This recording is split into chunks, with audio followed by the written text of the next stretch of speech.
শেখ হাসিনা গত ১.৫ দশক এমনভাবে দেশ পরিচালনা করেছেন যেন বাংলাদেশ ভারতের কাছে জিম্মি।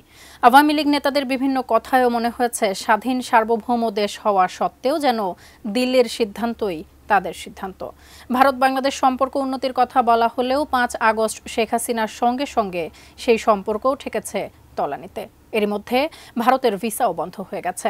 গণঅভ্যুত্থানের পর 7 সিস্টার্স নিয়ে উদ্বেগ বেড়েছে ভারতের। সেই সাথে বাংলাদেশ পাকিস্তান সম্পর্কও চিন্তায় ফেলেছে এই দেশটিকে। এ নিয়ে বিস্তারিত থাকছে মোহাম্মদ সোহাগ বিশ্বাসের রিপোর্টে। ভারতের সবথেকে নিকট প্রতিবেশী বাংলাদেশ, আর বাংলাদেশের ৩ দিক ঘিরে আছে ভারত। বিভিন্ন সময়ে এই দুই দেশের সম্পর্কে জোয়ার ভাটা থাকলেও শেখ হাসিনার শাসন আমলে বন্ধুত্বের থেকে ভারতের কর্তৃত্বপূর্ণ মনোভাব ছিল সবথেকে বেশি।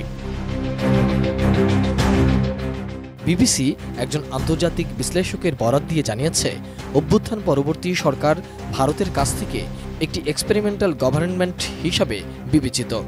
তাই আওয়ামী লীগের প্রস্থানে ভারতের নিরাপত্তা উদ্বেগ বেড়েছে, যা ২০০১ থেকে ২০০৬ সময়কালে খারাপ সম্পর্ক ও সহিংস কর্মকাণ্ডের ইতিহাস স্মরণ করায়। এই সময়ে বাংলাদেশ থেকে সন্ত্রাসী কার্যক্রম এবং বাইরের শক্তির প্রভাব ভারত বাংলাদেশ সম্পর্কে ক্ষতিগ্রস্ত করেছিল। বিবিসি ওই প্রতিবেদনে বলছে, সরকার পতনের পর অভ্যুত্থানকারী ছাত্রনেতা ও বাংলাদেশের শীর্ষ পর্যায় থেকে ভারত যেসব বার্তা পেয়েছে সেটি নিয়ে তাদের অস্বস্তি আছে। আওয়ামী লীগ সরকারের আগে ভারতের নর্থ ইস্টে ইনসার্জেন্ট অনেকগুলো ক্যাম্প তৈরি হয়েছিল, যা নিয়েও শঙ্কা আছে ভারতের। শেকড় থেকে শিখরে।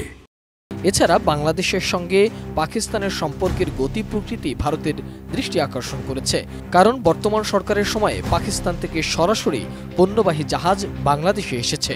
পাকিস্তান বাংলাদেশের পরিস্থিতি স্বাভাবিক হওয়ার সুযোগ নিয়ে ভারত বিরোধী কার্যক্রম চালানোর চেষ্টা করতে পারে, এমনটাও মনে করা হচ্ছে।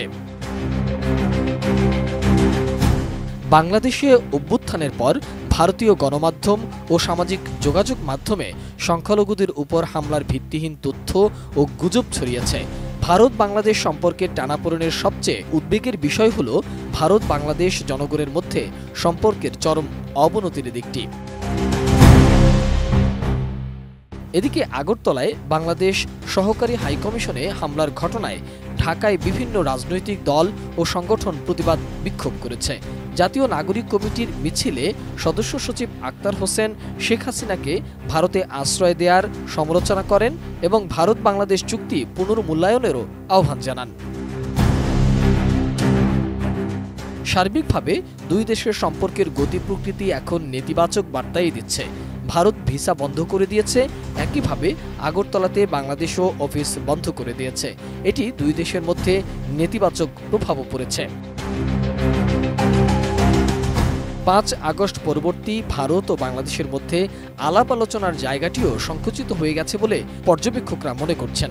দ্বিপাক্ষিক সম্পর্ক স্বাভাবিক করতে আলাপ আলোচনা দরকার উল্লেখ করে অনেকে বলছেন, এরই মধ্যে বাংলাদেশের সাথে পাকিস্তানের সরাসরি বিমান চলাচল শুরু হচ্ছে আগামী বছর শুরুতে, জানিয়েও বেশ চিন্তিত ভারত। বাংলাদেশ যদি পুরোপুরি ভারত থেকে মুখ ফিরিয়ে নেয় তবে দেশটির জন্য ভয়ঙ্কর নিরাপত্তা ঝুঁকি হতে পারে বলেও মনে করছে নিরাপত্তা বিশ্লেষকরা। মোহাম্মদ সোহাগ বিশ্বাস, এটিএন নিউজ, ঢাকা।